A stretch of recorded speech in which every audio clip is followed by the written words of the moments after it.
प्रयागराज के मदरसे जामिया हबीबिया मस्जिद ए आजम में आरएसएस पर जहरीली किताब से ब्रेन वॉश किए जाने की खबर सामने आई है तो बवाल मच गया। पहले आरोप लगा कि इस मदरसे में जाली करेंसी छापी जाती है, फिर जांच में पाया गया कि इसी मदरसे में रखी किताबों में आरएसएस को सबसे बड़ा आतंकी संगठन बताया गया। यही बच्चों को पढ़ाया भी जा रहा था। मदरसे में आपत्तिजनक किताबें मिलने से सनसनी फैल गई है और ये किताबें गिरफ्तार किए गए मौलवी तफसीरुल के कमरे में मिली हैं। इन किताबों में आपत्तिजनक तस्वीरें, आरएसएस को देश का सबसे बड़ा आतंकी संगठन लिखा गया है। अब इसे लेकर बवाल खड़ा हो गया है। खुफिया एजेंसियों ने इसे लेकर जांच तेज कर दी है और शक है कि मदरसे में पढ़ने वाले कई राज्यों के बच्चों को आरएसएस को आतंकी संगठन बताकर ब्रेन वॉश किया जा रहा था। किताब के लेखक एसएम मुशर्रफ महाराष्ट्र पुलिस के पूर्व आईजी हैं। किताब में मुंबई 26/11 हिंदू अटैक बताया गया। पाकिस्तान के डॉन अखबार ने किताब की तारीफ में लेख लिखा था। डॉन ने लिखा था कि इंडिया का एक आईजी खुद कह रहा है ये हमला पाकिस्तान ने नहीं किया था। किताब उर्दू में लिखी गई है। अब आपत्तिजनक किताब मिलने के बाद मदरसे में पुलिस के अलावा इंटेलिजेंस से जुड़े लोग भी जांच करने पहुंचे हैं। कुछ लोगों को गिरफ्तार भी किया गया है और जिन लोगों की गिरफ्तारी हुई है उनसे पूछताछ भी की जा रही है। लेकिन इस पूरे मामलों को लेकर सवाल खड़े हो गए हैं और एक बार फिर से सवाल इस बात को लेकर भी, क्या जो उत्तर प्रदेश में तमाम मदरसे हैं उनकी जांच होनी चाहिए? और अगर इस तरह की किताबें मदरसों से मिल रही हैं तो ये किस तरह का संकेत है? और आखिरकार बच्चों का ब्रेन वॉश क्यों किया जा रहा है? जो बच्चे मदरसों में पढ़ने आ रहे हैं उन्हें अच्छी तालीम क्या दी जा रही है या फिर इस तरह से बरगलाया जा रहा है? ऐसे तमाम सवाल अब खड़े हो गए हैं और इस पूरे मामले को लेकर पुलिस तो जांच कर ही रही है, आईबी भी इस मामले पर जांच कर रही है और जो गिरफ्तारियां हुई हैं उनसे पूछताछ की जा रही है। इस पर चर्चा करने के लिए हमारे साथ तमाम खास मेहमान जुड़ेंगे, लेकिन सबसे पहले अमित श्रीवास्तव प्रयागराज से हमारे संवाददाता जुड़ गए हैं। अमित, अभी तक इस मदरसे में जांच में क्या सामने निकल कर आया है? जी बिल्कुल, ये मदरसा जो है ये अतरसिया इलाका है प्रयागराज में, वहाँ पे ये स्थित है और इसमें लगातार जिस नकली नोट जो बनाने की जो काम किया जा रहा था इस मदरसे के अंदर, वहीं से ये गिरफ्तारी हुई जिसमें 4 लोग गिरफ्तार हुए थे। जो इसका जो मेन था, जो मदरसे में बतौर प्रिंसिपल पढ़ाता था, वो जब गिरफ्तार हुआ उसके बाद से लगातार जब जांचें शुरू हुई तो उसमें कई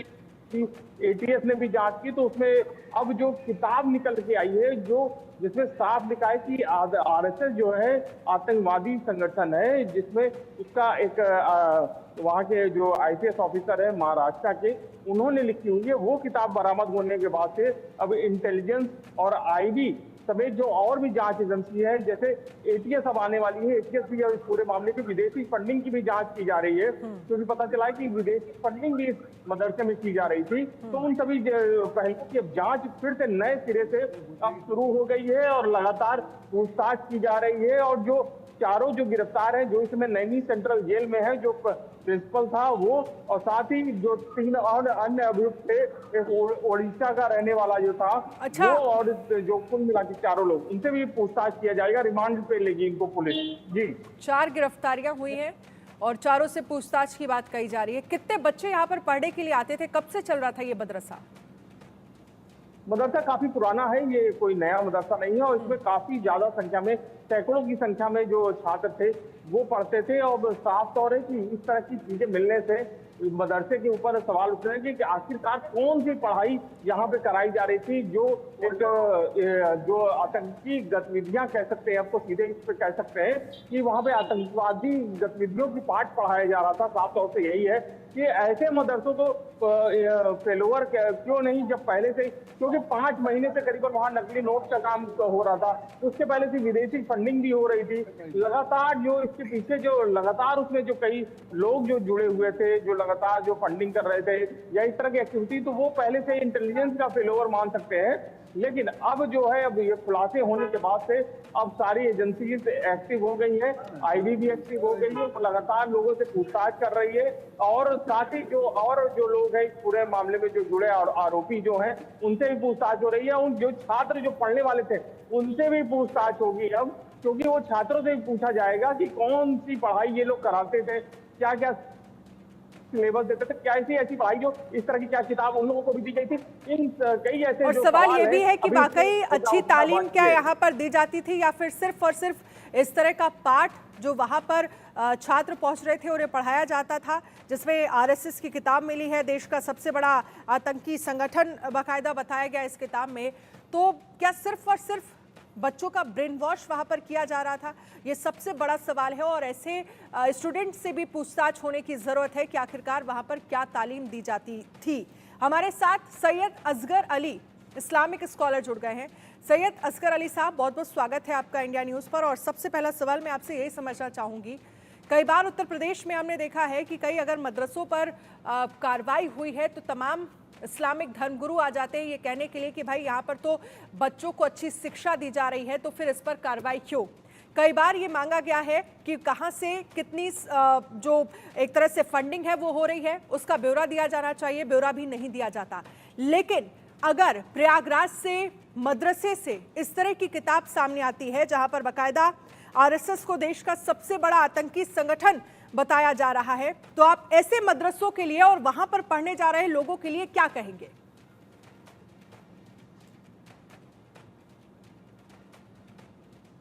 जो है रजिस्टर्ड है भी या नहीं। दूसरा, ये जो पुस्तक जिसकी लेखक, ये कोई पुस्तक जो है भारत में बैन नहीं है, और पुस्तक जिसने लेखक ने लिखी है, अगर ऐसी कुछ इसमें संवेदनशील बातें हैं और आपत्तिजनक बातें हैं आरएसएस के बारे में, तो आरएसएस को चाहिए थे कि इस पे वो केस दायर करे और इस पुस्तक को बैन कराए। पुस्तक रखना प्रथम दृष्टया कोई नहीं है। तो जहां तक जानकारी मिली है, पुस्तक इस बंद के घर से मिली है, मदरसे से नहीं मिली है। और फिर भी मैं ये कहूंगा कि ऐसा कोई भी चीज जो कि इस्लामिक दृष्टि से निषेध है, उसको मदरसे में पढ़ाना अलाउ नहीं है। वो सिलेबस में शामिल नहीं हो सकती कोई सी भी चीज। तो फिर अमित श्रीवास्तव प्रयागराज से हमारे संवाददाता जुड़े हैं, वो बाकायदा बता रहे हैं कि इस तरह की बुकें जो है वो मदरसे से मिल रही हैं, वहां पर 70-80 ऐसे छात्र हैं जिनका बाकायदा ब्रेन वॉश किया जाता है। और सुन तो लीजिए, आप टॉपिक देखिए ना, आप टॉपिक देखिए, एक बार सुन लीजिए। पूरी डिटेल सामने आई है, उर्दू में ये बुक है और पूरी डिटेल जो सामने आई है, जिसमें हिंदी में आपको बता दें कि अंदर क्या क्या टॉपिक है, उनको जरा समझिए। 2 मालेगांव बॉम्ब ब्लास्ट 2008, किसी आतंकवादी बॉम्ब विस्फोट की पहली उचित जांच, दोबारा जांच से अजमेर शरीफ, मक्का मस्जिद, हैदराबाद और समझौता एक्सप्रेस की पूरी तस्वीर बदल गई। मालेगांव 2006 की दोबारा जांच, 5 साल बाद निर्दोष मुसलमानों की रिहाई, स्वयं प्रक्षेपित बॉम्बों का 6 और बॉम्ब धमाके, मौतों के लिए बॉम्ब का झूठा प्रचार, संघ परिवार के आतंकवादी प्रशिक्षण केंद्र और आरएसएस आतंकवाद का सबसे बड़ा वाहक। ये वो टॉपिक है जिनमें डिटेल में इस पूरी बुक में जानकारी दी गई है। बताइए, अगर इस तरह से पढ़ाई मदरसों में होगी तो फिर क्या होगा जो बच्चे वहां से निकलेंगे पढ़कर? एक चीज मैं आपको क्लियर कर दूं, आरएसएस जो है जिसकी स्थापना 27 सितंबर 1925 को हुई थी, तो डॉक्टर हेडगेवार, केशव हेडगेवार के जरिए, और प्रथम दृष्टया आरएसएस का जो कार्य है वो हिंदू समाज को संगठित करना और वो जो कहते हैं कि उसका चरित्र निर्माण करना और सांस्कृतिक संगठन अपने आप को हमेशा इन्होंने बताया है, और इसके ऊपर काम भी ये लोग करते हैं। लेकिन जहां तक आपने इन केसेस का जो जिक्र किया, ये केसेस तो पब्लिक में है, सबके सामने है। जो भी इस केसेस की जो भी स्टडी है वो समय समय पर आती भी रही है, कई इसके अंदर गिरफ्तारियां भी हुई है। स्पेशली जो आपने ये बातें बताई उस पर मैं डिस्कस कर रहा हूँ, ना कि उस बुक के ऊपर डिस्कस कर रहा हूँ। बुक जिसने भी लिखी है कि इस तरह की बुक मदरसों में जो बच्चे, जो स्टूडेंट वहां पढ़ने आ रहे हैं उनको पढ़ाई जानी चाहिए या फिर उनको अच्छी तालीम दी जानी चाहिए? बिल्कुल नहीं, हम तो इसका विरोध करते हैं। हम ये कह रहे हैं कि अगर ये बुक इतनी आपत्तिजनक है तो अब तक ये प्रकाशित कैसे हो गई, अब तक ये प्रचलित कैसे हो गई, अब तक ये क्यों बिक रही है? मान्यवर, आपको मैं बता दूं कि ये बुक जो भी इसके लेखक हैं वो भी पुलिस कमिश्नर रह चुके हैं कालांतर में। तो अगर ये बुक विवादित बुक उन्होंने लिखी है तो उनके ऊपर केस दायर होना चाहिए और फौरन बुक को बैन करना चाहिए। और मदरसे में अगर ये वो करते हैं तो मदरसा कमेटी इन पे एक्शन लेगी, सरकार भी इस पे एक्शन ले। कहां से इनकी फंडिंग हो रही है, मदरसा क्या ये कमेटी तो वास्तव खुद में पढ़ा रहे इन्वॉल्व हैं? है। आप देखिए ना, प्रिंसिपल की वहां पर गिरफ्तारी हुई है, 4 और गिरफ्तारियां हुई हैं, अब बाकायदा उनसे पूछताछ होगी और विदेशी फंडिंग का भी आरोप इस मदरसे पर लग रहा है। इस पर क्या कहेंगे आप? वो तो देखो, फंडिंग तो क्लियर करनी पड़ेगी। कोई भी फंड किसी भी संगठन, जमात, मदरसा, मस्जिद, किसी भी संगठन के पास आता है तो वो भारत सरकार को उसको क्लियर करना पड़ेगा। उसको अपना दोनों खाते ओपन रखने पड़ेंगे, करंट खाते उनको रखने पड़ेंगे, हर चीज का हिसाब देना पड़ेगा। इसके तो हम साथ हैं। ठीक है, लेकिन ऐसा होता नहीं है ना, यही तो सबसे बड़ी दिक्कत नहीं, है। नहीं, आप नहीं, उत्तर प्रदेश नहीं, के मैडम, बॉर्डर एरिया पर, आप उत्तर प्रदेश के बॉर्डर एरिया पर जितने भी मदरसे हैं और कई बार इस पर जांच भी की गई है और बाकायदा ये पूछा भी गया है कि आप आखिरकार बताइए कि ये फंडिंग और इतनी फंडिंग, इतनी बड़ी संख्या में पैसे आए तो आए कहां से? कई मदरसों की तो स्थितियां ये है कि वहां पर बच्चे ही पढ़ने नहीं जाते और वहां पर फंडिंग होती है। ठीक है, आप हमारे साथ रहिए और आप इस बात की अच्छी पहल कर रहे हैं कि कम से कम आप मदरसे को आगे आना चाहिए और बाकायदा अपनी फंडिंग को लेकर जानकारी देनी चाहिए और इस तरह की पुस्तक पर बैन लगना चाहिए, आप ये कह रहे हैं। ठीक है, हमारे साथ बिल्कुल लगनी चाहिए। पवन सिन्हा धर्मगुरु जुड़ गए हैं। पवन सिन्हा जी, बहुत बहुत स्वागत है। आपने इस्लाम के स्कॉलर जो सैयद असगर अली साहब हैं, आपने उनको सुना।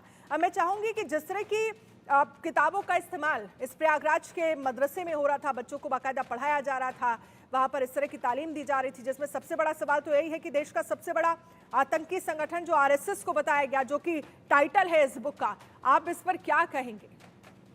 देखिए, यहाँ पर सभी लोगों की सोच यदि सैयद असगर अली साहब जैसी हो जाती तो बड़ा अच्छा था। अभी आप इस पे और डिबेट्स कीजिएगा तो आपको ये पता चलेगा कि वो लोग तो एकदम मदरसे के पक्ष में स्टैंड लेने चले जाएंगे और वो आरएसएस को क्या क्या नहीं कहेंगे।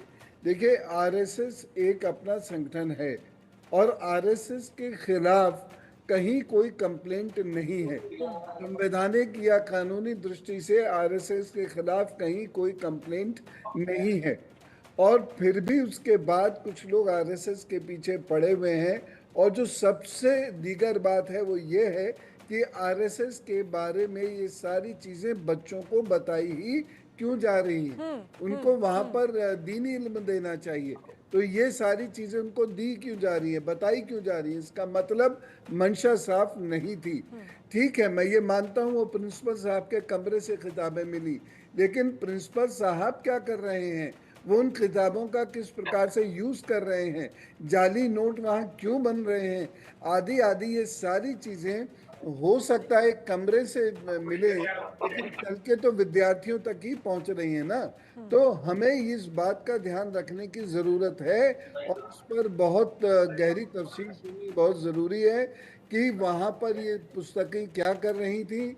वहाँ पर फोटोज़ भी निकले हैं, तो ये कौन से फ़ोटोज़ हैं, किनके फ़ोटोज़ हैं, इन फ़ोटोज़ पर क्या बातें की जाती हैं और वहाँ पर जो इंसिडेंट्स हैं, देखिए एक ही इंसिडेंट के एंगल्स अलग हो सकते हैं। तो यहाँ पर जो इंसिडेंट है उसमें बात यह है कि क्या उन्हें आतंकवादी बताया गया है या उनको मुस्लिम जिहादी बताया गया है, वो क्या बताया गया है। तो ये सारी चीज़ें भी देखने वाली हैं और इसमें बच्चों को भी प्यार से जो भी कानून कहता हो उसके अनुसार बच्चों का भी इन्वेस्टिगेशन होना चाहिए, जिससे कि दूध का दूध पानी का पानी हो जाए और इस प्रकार की किसी भी हरकत को दोबारा कहीं पर दोहराया ना जा सके। मैं चाहूंगी इस पर जवाब दें सैयद असगर अली साहब की, क्योंकि सवाल यही है कि अगर आप मदरसे की बात करते हैं तो बात फिर सिलेबस की होनी चाहिए, बात उनकी अच्छी तालीम की होनी चाहिए। आरएसएस के बारे में अच्छा या बुरा वहां पर पढ़ाया ही क्यों जा रहा है?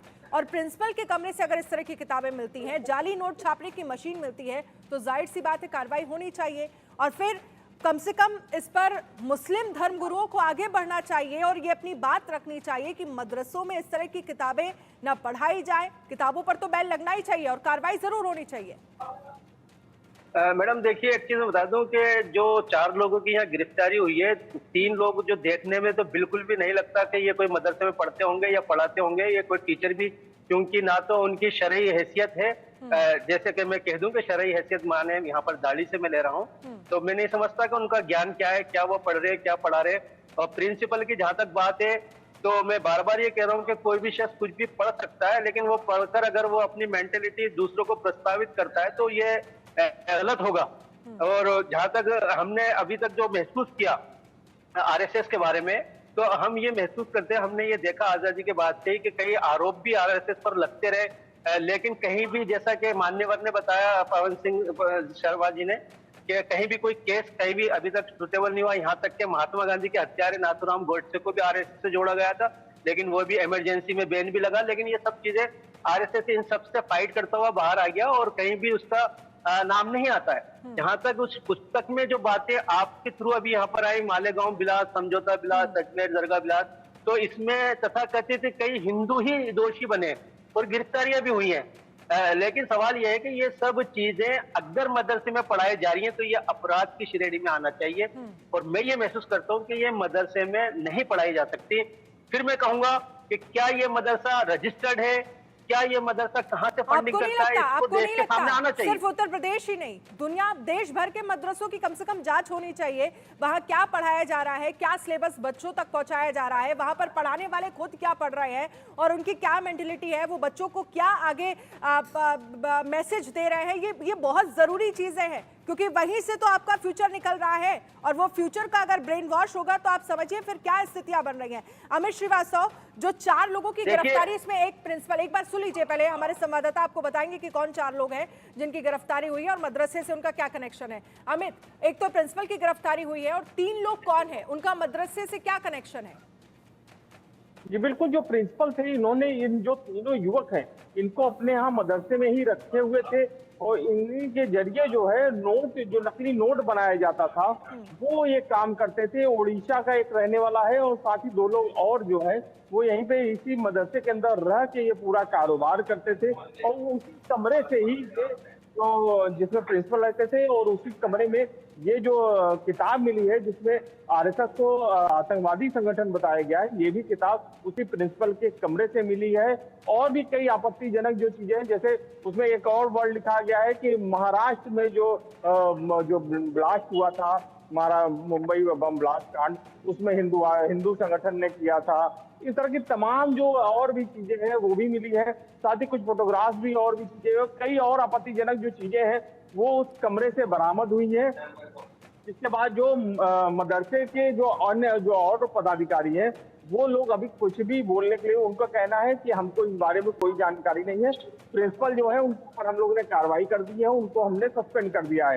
लेकिन सबसे बड़ा सवाल है कि आखिरकार लंबे समय से ये प्रिंसिपल यहाँ पे तैनात था, उसके कमरे से किताब बरामद हो रही है, तो क्या ऐसा पढ़ रहा था और क्या ऐसा पढ़ाता था जिससे जो बच्चे, जो आने वाले जो भविष्य है कल के, उनके दिमाग पर किस तरह से वो असर कर रहा था। तो इन सब चीजों के लिए लगातार जांच की जा रही है कि वो किस तरह की पढ़ाई की जा रही थी या किस तरह की चीजें हो रही थी, उन सभी चीजों की लगातार जांच की जा रही है। आईबी की टीम लगी है, इंटेलिजेंस लगी है, अब एटीएस भी इसमें आएगी, क्योंकि अब मामला दूसरे रुख पे चला गया है, तो अब इसमें एटीएस भी जांच करेगी, और भी तमाम जो जांच एजेंसीज है वो भी अब इस पूरे मामले में जांच करेंगे, और जो लोग भी इसमें और जो दोषी होंगे, क्योंकि और भी अब, क्योंकि इस तरह की किताब और इस तरह की चीजें मिलना, सिर्फ प्रिंसिपल ही दोषी नहीं होगा, उसमें और भी जो लोग होंगे वो भी इसमें हो सकता है दोषी पाए जाएं, उनके खिलाफ भी।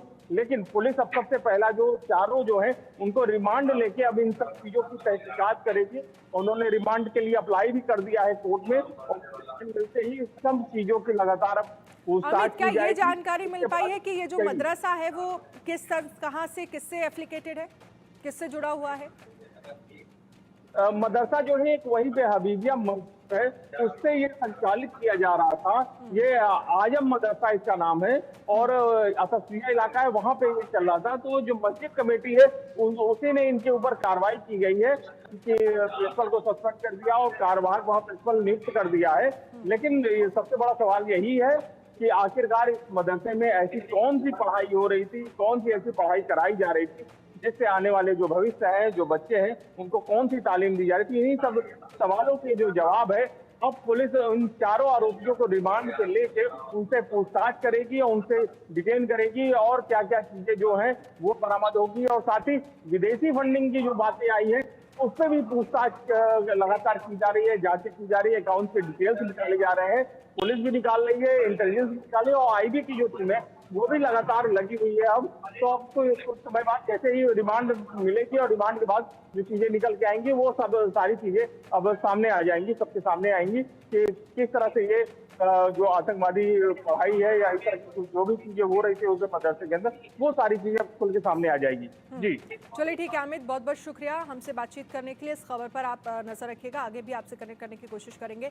लेकिन इन सब के बीच पवन सिन्हा जी, तमाम चीजें जिनका जिक्र किया जा रहा है और सवाल ये भी उठ रहा है कि जो 3 लोग और गिरफ्तारी हुई हैं उनका जो कनेक्शन है वो बताया जा रहा है कि जो जाली नोट वहां पर छापे जा रहे थे और इससे पहले लगभग 1,80,000 की करेंसी भी वहां से 100 के नोटों की, जो जाली नोटों की वहां से बरामद हुई थी। तो जाहिर सी बात है अगर वहां पर 2, 3, 4 लोग रह रहे थे जो अलग अलग शहरों से आए थे, वो प्रिंसिपल या मदरसा कमेटी की बिना मंजूरी के तो रह नहीं रहे होंगे। बिल्कुल, ये बहुत इम्पोर्टेंट पॉइंट आपने कहा है कि मदरसे में जो भी कुछ होता है वो विदाउट जो इनका एफिलिएशन है उसके बिना नहीं हो सकता है। उसकी एक इंतज़ामिया कमेटी होती है और वो कमेटी ये डिसाइड करती है कि कौन प्रिंसिपल होगा, कौन टीचर्स होंगे, कौन वहाँ पढ़ेगा, कौन वहाँ पढ़ाएगा। ऐसे कोई आकर नहीं पढ़ा सकता, ऐसे कोई आके वहाँ पे क्लासेस में नहीं घुस सकता, ऐसे वहाँ पर किताबें नहीं आ सकती हैं। सब लोगों का इंटरफेरेंस उसमें होता है।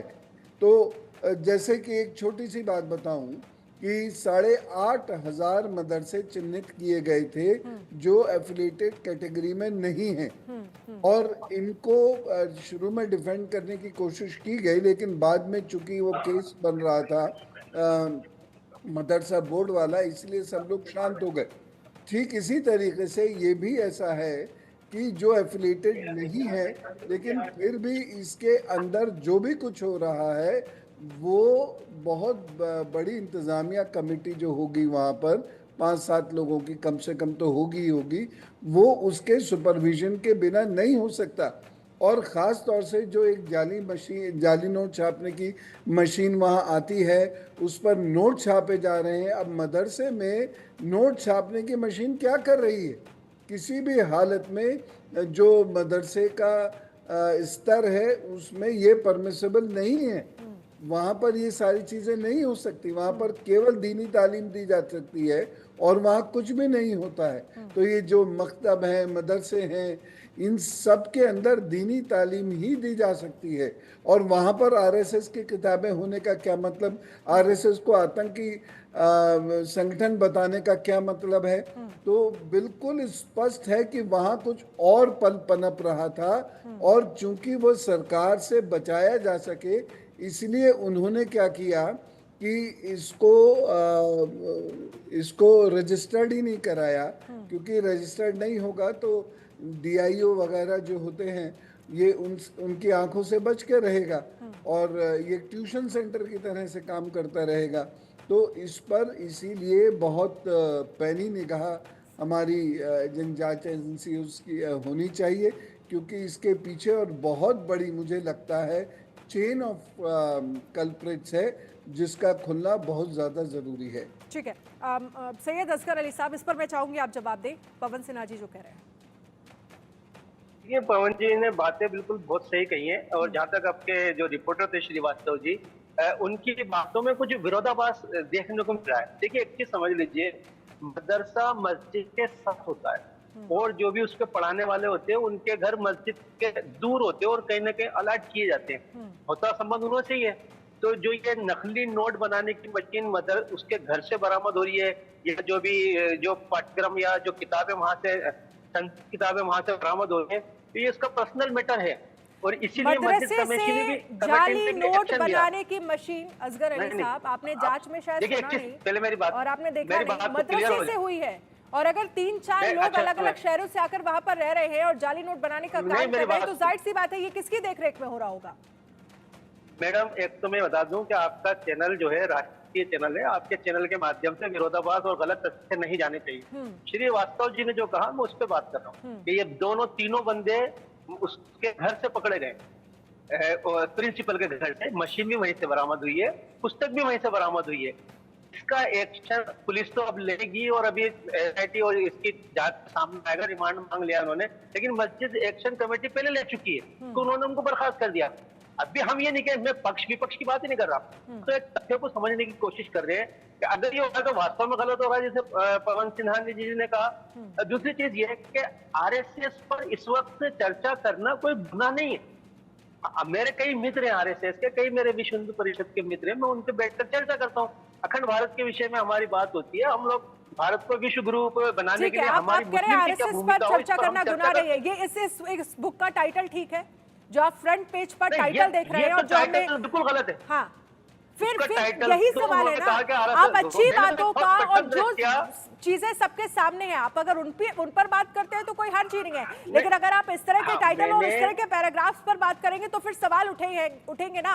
और फिर उस तरह का मदरसा जहां पर पहले विदेशी फंडिंग के आरोप लग रहे हैं, मदरसे से जाली नोट बनाने की मशीन मिल रही है, नोट छापे जा रहे हैं वहां पर, और जाहिर सी बात है और भी ऐसी चेन होंगी मदरसों की जहां पर इस तरह की गतिविधियां हो रही होंगी, तो जांच करने की जरूरत है, कार्रवाई होने की जरूरत है। ये कहिए ना आप। हाँ, मैंने बार बार आपसे कहा कि पहला कमेंट मेरा यह था कि किताब पर बैन लगना चाहिए, पुस्तक जिसने लिखी है उसको हिरासत में लेना चाहिए। क्या वास्तव में ये पुस्तक बैन है, इस पर बात होनी चाहिए। ये सब तो मैं कहकर ही चल रहा हूँ ना। दूसरी चीज मैं ये बताना चाह रहा हूँ कि आपके चैनल के माध्यम से गलत बात नहीं, जहाँ दूसरा कुछ भी कोई करते हैं, हमारे यहाँ ये बात सामने निकल कर आई है कि ये बंदा गिरफ्तार हुआ, देश विरोधी जितनी भी गतिविधियां ये कर रहा है, नोट छाप रहा है या फंडिंग आ रही है, तो इसको सलाखों के पीछे होना चाहिए। कोई इसका पक्ष नहीं लेगा मुसलमान, मेरी दावा है इस बात का। लेकिन अगर इसको असगर अली साहब, अब जब बातें सामने आ गई हैं, सुन लीजिए, अब जब बातें सामने आ गई हैं तो आप कह रहे हैं कि कोई इसका पक्ष नहीं लेगा। ये बहुत अच्छी बात है कि पक्ष नहीं लेगा, लेकिन ये सारी चीजें होती रहती हैं, देखरेख में होती रहती हैं। पहले से इन चीजों पर कार्रवाई क्यों नहीं की जाती? क्यों मुस्लिम धर्मगुरु आगे आके इस तरह की बातें नहीं करते कि ये किताब यहाँ पर पढ़ाई जानी चाहिए, अच्छी तालीम उन बच्चों को देनी चाहिए क्योंकि वो देश का भविष्य है?